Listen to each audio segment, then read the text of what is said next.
Hey guys, this is May, and this is number 6 of 9 clips from my webinar, The Second Wave, It's Not Over Yet. Now in this clip, we are going to focus on India. And this little clip comes with a bit of a personal experience story. Because with all my webinars, what I usually do is I pick a few countries that I think are quite interesting for the audience who usually pays attention to my webinars, and I'll do the calculations for them. Now, when it came to India, I have to admit that it was a bit of a shock to me because I'd done the calculations, not really expecting to see anything, but there were clear indications of specific groups of people in India being isolated, being made quite uncomfortable, rejected for reasons that are related to religion or beliefs. So I have to admit that being somebody, I consider myself really well-read, I'm media savvy, I read a lot about politics and economics in other countries, and I hadn't heard about anything that was like that occurring in India. So when I began my research, I found that India had been undergoing some control issues on specific religious groups in India, specifically on Muslims and on Christians. So I have to admit, it was a shock to me that I hadn't seen anything like that in the mass media, which actually goes to show how little attention some events occurring in the world are getting. And for me, I thought this was important enough to include in my webinar. So ladies and gentlemen, my calculations for India. Next one on the list is India. So in India in 2022, I have to confess that I did not know about all these events that were happening in India until I did my calculations. And I have to confess, I scratched my head for a long time and I had to do extensive research just to find this information. Now, the pattern that I see most strongly in India here is the line cuts across the 3 and 9 axis. Now, this is usually what we call the intellectual axis. That is the way people think. It's the way it's our beliefs and how we discuss and how we negotiate with that.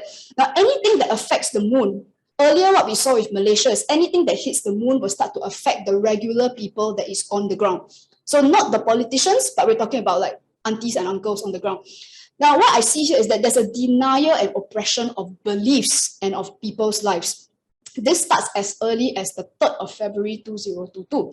So what I have seen here is that when Pluto is in the number 9 house, all the way up here, is that there is a powerful new belief, there's a new idea, a new philosophy that is permeating India, and that it will have a major impact on people and how they feel about things. Now, it can be very conservative because the signs involved here are Capricorn and Cancer. Now, these two as a whole is very conservative. People are not necessarily as open or freedom-oriented as the air era is trying to be. So it will make certain people who don't belong in that group. Now, I talk about misfit, I talk about isolation, and some people are going to feel a bit rejected and insecure. So this is, again, strongest in the last part of 2023. So it will start building up from 3rd February onwards. And then on top of that, this placement here tells me that there are some restrictions on beliefs. So and that's why I said, can you see again, it's February. So I see that there are certain restrictions that will come from an official body that will restrict the other people who don't belong to us and their resources as well. So it could be that you cannot do certain things or you cannot use your resources in a certain way. And then it will clamp down on people who don't believe the same thing as them. And that's where it will be strong in the 3rd quarter of the upcoming year. And then on top of that, this section here that runs across the 6 and 12 can be Uranus is chaos, and when it shows up here in the 12th house, one of the meanings of the number 12 house is for people who are disadvantaged, so that there will be specific communities in India who may not be in a powerful position, and they may not be experiencing a lot of stability in India.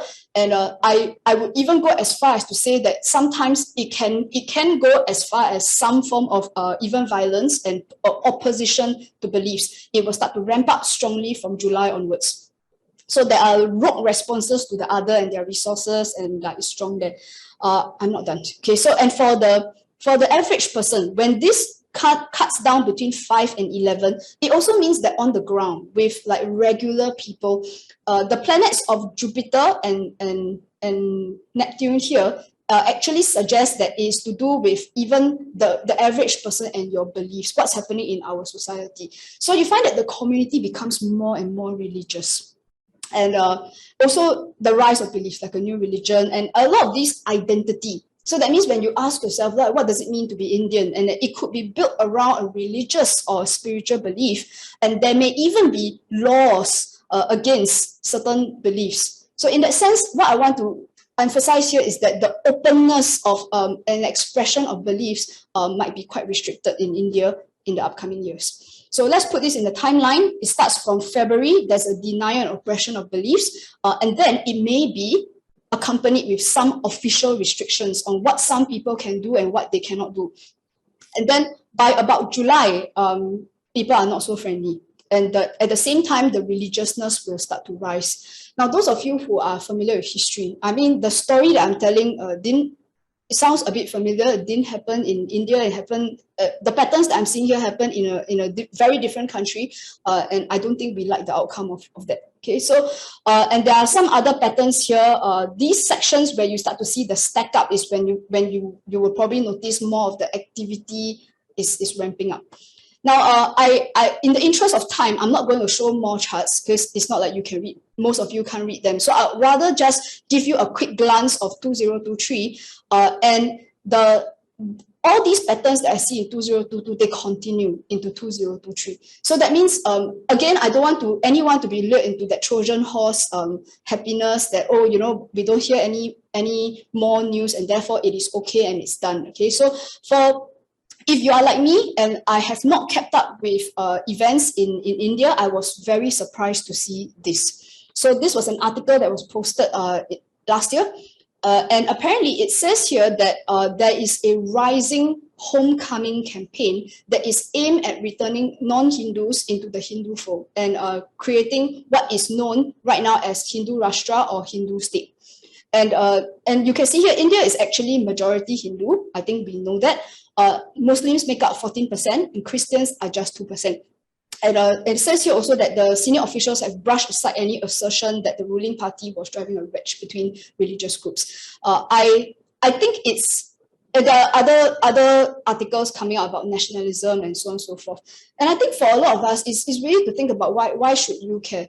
Because this affects regular people. Even if you have no connection to politics and you really frankly don't care about what these things that they're talking about, but down to the average person, I think one of the patterns that we really must combat as a community is that over the last 10, 20 years, a lot of communities have learned how to live with each other. And I think there's a lot of respect for what people believe. And in lots of countries, not just countries like in Singapore where I live in, a lot of people have learned to religious and racial tolerance. And what I worry here is that a lot of these cracks are starting to create problems. And that's why it's very important for people to reinforce that and make sure that this does not create distrust and divisions between people, because I don't think anybody wants that, honestly. People on the ground who are not involved in all of this. Now, as the world moves into the air era, one of the most positive concepts for the air era is things like racial tolerance and diversity.